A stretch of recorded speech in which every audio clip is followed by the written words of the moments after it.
Achieve Ielts Practice Testbook CD1 by Anthea Bazin and Elaine Boyd. Copyright Marshall Cavendish Limited, 2007. Test 1, Section 1. You will hear a new student, Tom, talking to a student representative called Rachel about university clubs. You now have 30 seconds to read questions 1 to 4.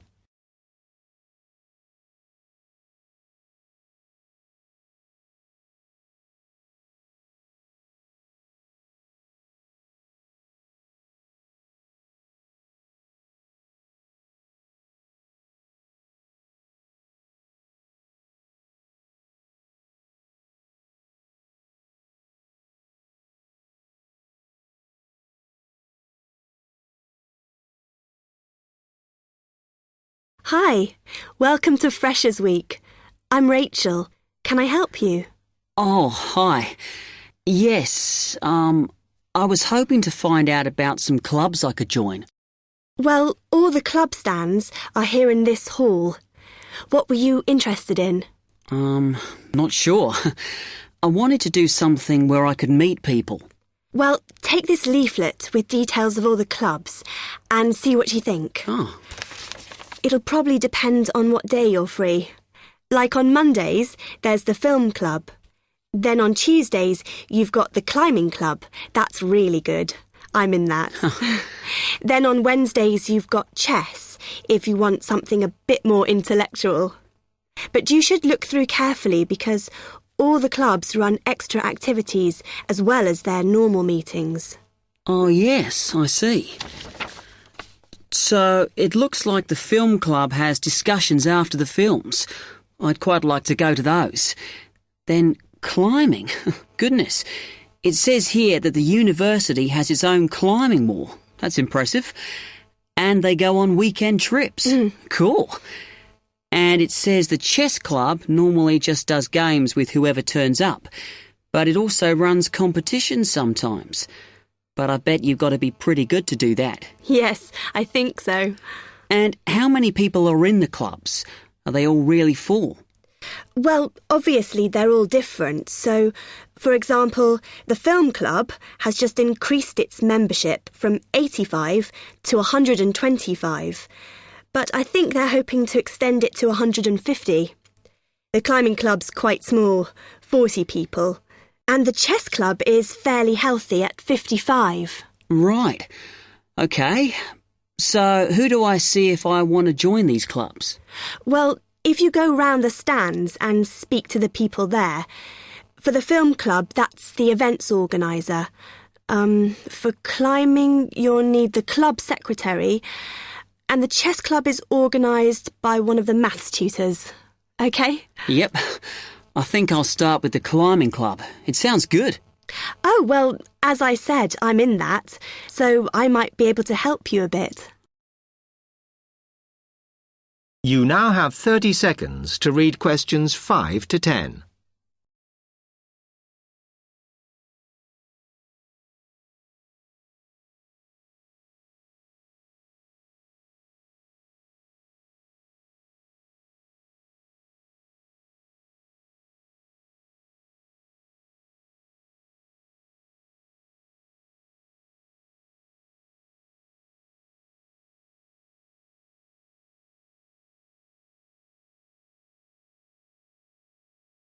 OK. It says in the leaflet that they get together twice a month. Is that right? Yes. Oh, you must join. It's really good fun. We go away quite a bit to North Wales. And every year we have a special excursion, usually to France, which is where we're going this year in the spring. The weather's too unpredictable in the autumn. Wow, that sounds good. But it must cost a lot. Yeah, but we try and save up for it through subscriptions.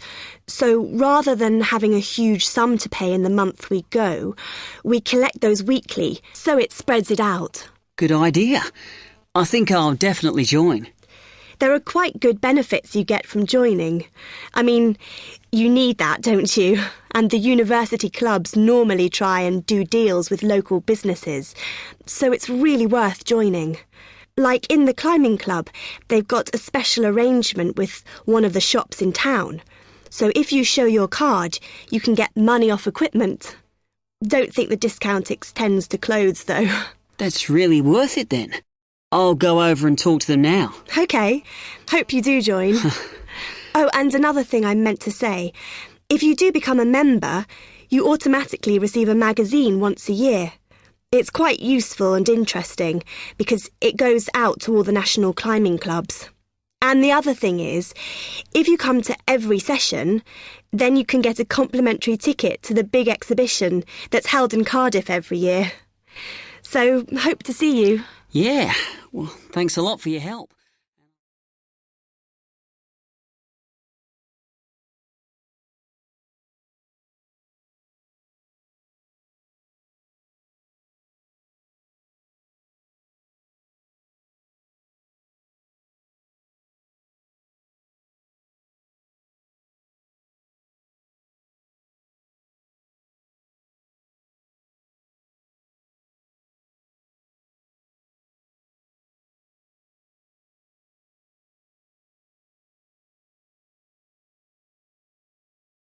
Test 1, Section 2.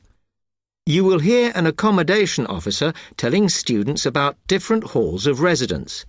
You now have 30 seconds to read questions 11 to 15.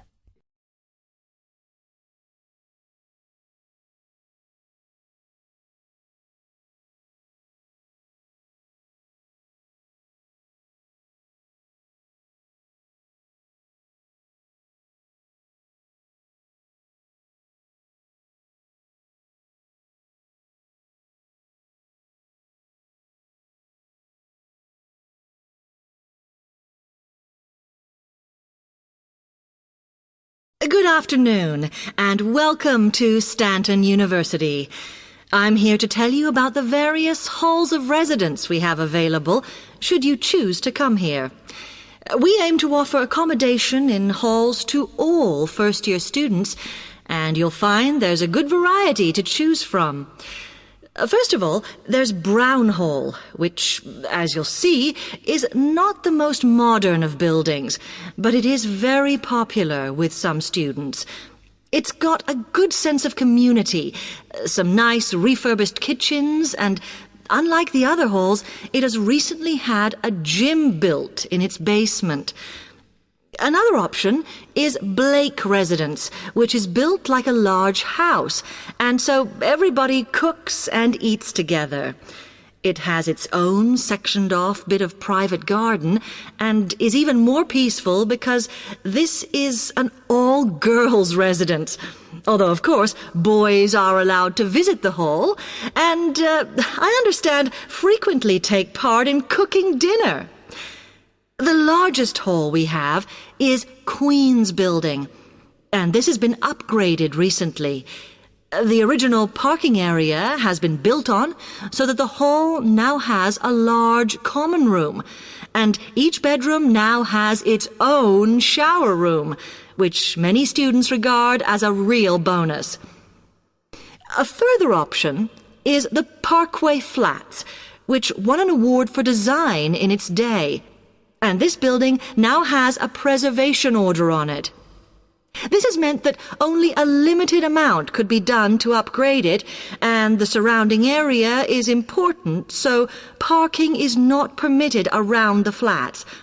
However, the flats do have many extra facilities, such as a special computer room, a small library, and a self-service restaurant. The cost of breakfast, lunch, and dinner is covered in the fees for this hall, so it does look a bit more expensive. The last residence we can offer you is Temple Rise, which again is slightly more expensive than other halls as the rooms are larger. This has got very lovely views across to the coast, and this more than compensates for the fact that bathrooms here are shared between 6 students.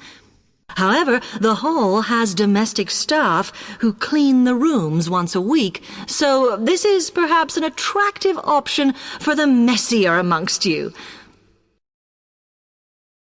You now have 30 seconds to read questions 16 to 20.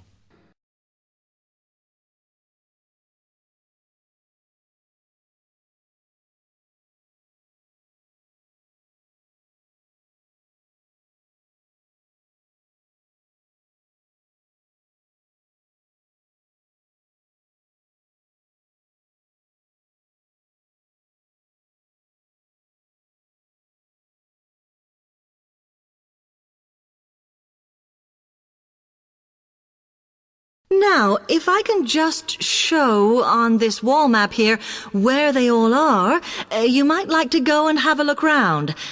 If you come into the main university entrance, at the first junction, you'll find that Brown Hall is on the corner opposite the theatre. So you're nice and near the station here, though I think it can get a bit noisy with traffic. The same applies to Blake Residence, which is directly facing the junction to the university entrance. These halls are often used by medical students and such like, as they're out all day, so don't notice the noise. Anyway, if you then walk along Campus Road towards the main circle, you'll see the library on the corner, and Queen's Building is just past that as you head north. You will find that it is quieter here, and you may get fewer visitors. By the way, the circle is quite a feature of the campus, as it's set into the hills and has a brand new sports center in the middle. It's worth going to look around it. Now, the Parkway Flats are on the opposite corner to the library, facing the circle, as you head towards the main buildings. The main buildings are only about a 5-minute walk from here, and places in these halls go quickly, so my advice is to reserve your place as soon as possible. Then Temple Rise is inside the circle, next to the sports center, but further from the main university buildings. Now, if you'd like to go off and physically look...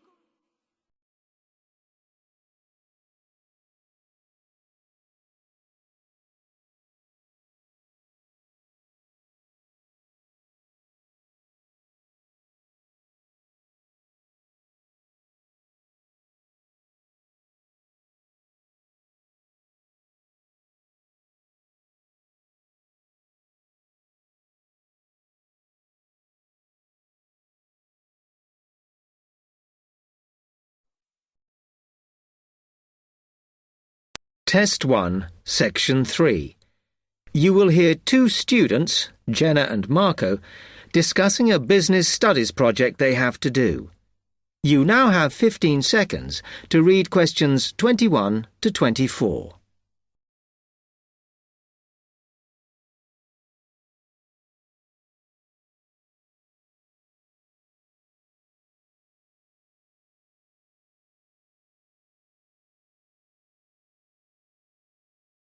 Come on, Marco. We've got to get on and sort out this project for Professor Buckley. Hang on. I want to make sure we've got all the information. Now, where are we? Well, today we need to sort out exactly what we're going to do and how we're going to divide the work up. Okay. How long have we got, by the way? The end of term is April 6th. And he said to hand it in on week 8, so that's March 25th at the latest, because the beginning of that week is the 21st, so not long. Right. Have you got the notes there? Yes. He wants us to do a fairly small-scale study, like the last one, on whether or not businesses were offering more benefits to staff. And we've now got to look at the rise in older workers. It should be fairly straightforward. Yeah, as long as we keep it small. Who's marking it? I don't know.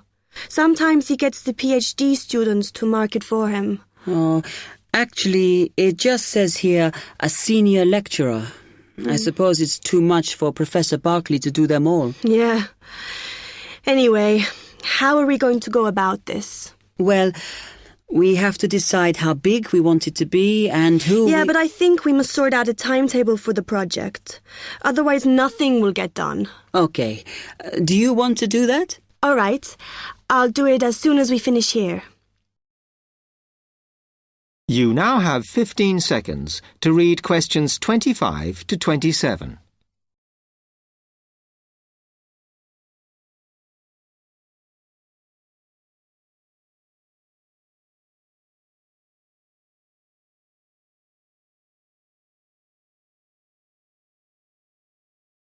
Okay. What do we have to do now for the project? What's the best way to go about it? Well, Professor Carter suggested we set up a focus group to get some in-depth interviews, but I think that'll take a lot of time. Yeah, I agree. If we did a focus group, we'd have to spend time deciding who to include in it, and it's not necessary to do one anyway. Oh, fine. And if you agree, I think we should get in touch with the businesses on the list Professor Carter gave us and ask them if they're prepared to participate. Sounds good. Then we can go there, give them questionnaires and collect them later. Exactly. Okay. Then do we need to book one of those study rooms in the library so we can work together to input the data? Perhaps not, as I guess just one of us could just sort it out actually. Yes, that would be easier. A lot of what we're doing is qualitative, so it'll be writing up rather than statistics. No software for that, I'm afraid.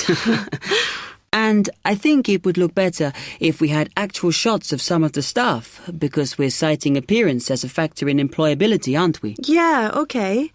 I'll factor that all in when I sort everything out tonight. You now have 30 seconds to read questions 28 to 30.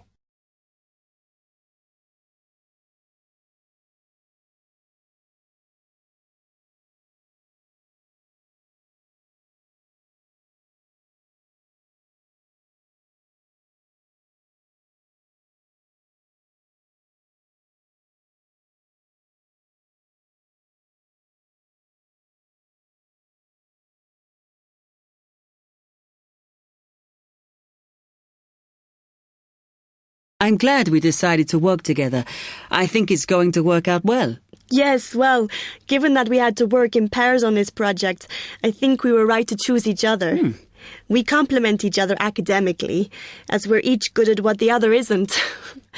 In fact, we should have tried working together before. Yes. Now, how shall we split the work? I'll do the analysis, shall I? Oh, okay. It's just that it might be faster, because I'm used to doing it. Although your English is better than mine. I need more practice at reading, really. Okay, I'll do the presentation then, if that's okay with you. Yeah, sure. I don't mind speaking in public, but I hate preparing all the notes for them. The thing is, the tutor said one person should do the whole presentation, and he said he expects me to do it because I haven't done one yet. No, that's fine. Now, let's see.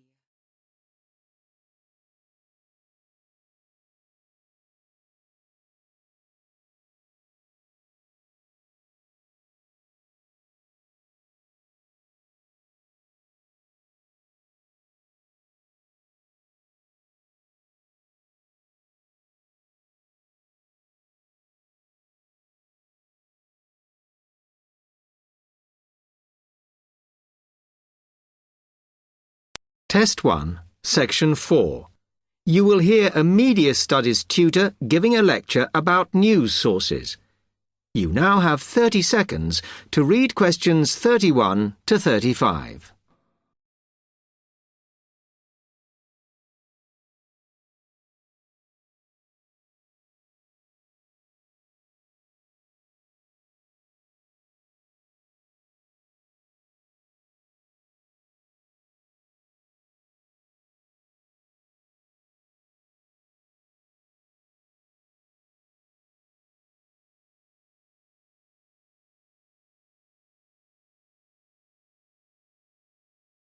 Okay, now many of you will have heard about the predicted death of newspapers, as people increasingly access the TV and the internet for their news.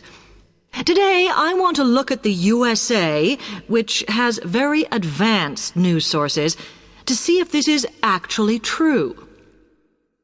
In the USA, the main news sources without doubt are TV, the Internet, and the press. That is, traditional newspapers. And although they are each surviving and growing, they are also changing. Obviously, TV news has been around for a while, and the early evening bulletins when people get in from work are very popular. I suppose we traditionally think of the morning newspaper arriving on our doorstep with the daily news. Interestingly, this is not borne out by the statistics, which show that readership in the U.S. is much higher when people have time to relax, when they're not working, especially on Sundays. The Internet is also a popular weekend activity, but shows no variation with weekday access. So people are using the different sources in different ways. Interestingly, local radio has been hit less by the grip of quite strong local newspapers than by the Internet, which is seen to offer a better regional service. But just because the Internet is seen as the new force in news media does not mean it is dominant. Television has, of course, been global for a while. But now technological changes, which have fueled the rise of online news, have also allowed newspapers to print and distribute editions across the world. In fact, Internet news, which is seen as the big competitor for traditional markets, does not offer that much variety. Often, the sources are the online versions of the newspapers, whereas television, in order to offer something different, has had to come up with a much more mixed bag of reporting, from hard news to light reports on celebrity events. Another issue is reliability. The Internet is virtually unregulated, so anything can be reported there, whether true or not. Journalists on newspapers have fought a long, hard battle to fight intervention and to retain the freedom of the press. Television, however, is seen as critical to political power and has become subject to harsh controls about what it can or cannot say. You now have 30 seconds to read questions 36 to 40.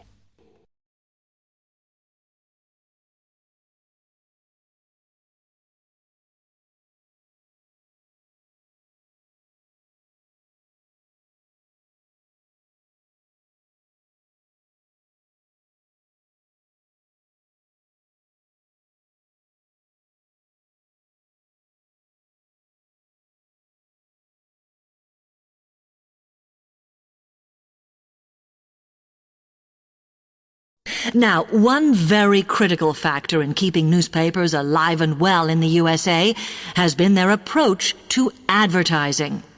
Obviously, newspapers are heavily dependent on advertising revenue, and they have become more and more imaginative in what they offer, in order to make sure that advertisers use them and not other news sources. This has meant that, contrary to popular belief, newspapers now have a significantly higher profit margin than the rest of American industry. So, how have they managed to raise advertising revenue in this way? Well, they have put a lot of effort into developing and maintaining a very strong association with the retail trade. And they've come up with a winner. A critical tool in their sales plan has been suggesting that the adverts they run can have vouchers. This has been enormously effective because they have found that not only do more people buy the paper to get the discounts, but also that this inevitably means much higher sales for the clients who advertised. As well as doing this, the newspapers have also introduced aggressive sales campaigns over the last few years. This has resulted in a significant and continuing rise in the number of advertisers prepared to pay the extra for full-page ads. So, what I would like to move on to...